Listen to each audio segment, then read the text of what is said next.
جب اللہ عیسیٰ سے فرمائے گا کہ اے عیسیٰ ابن مریم، میرے ان احسانوں کو یاد کرو جو میں نے تم پر اور تمہاری والدہ پر کیے، جب میں نے روح القدس یعنی جبرائیل سے تمہاری مدد کی،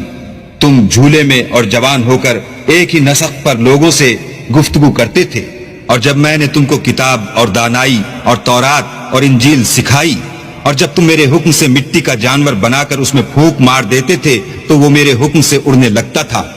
اور مادرزاد اندھے اور سفید داغ والے کو میرے حکم سے چنگا کر دیتے تھے، اور مردے کو زندہ کر کے قبر سے نکال کھڑا کرتے تھے، اور جب میں نے بنی اسرائیل کے ہاتھوں کو تم سے روک دیا، جب تم ان کے پاس کھلے ہوئے نشان لے کر آئے تو جو ان میں سے کافر تھے کہنے لگے کہ یہ تو صریح جادو ہے، اور جب میں نے حواریوں کی طرف حکم بھیجا کہ مجھ پر اور میرے پیغمبر پر ایمان لاؤ، وہ کہنے لگے کہ پروردگار ہم ایمان لائے،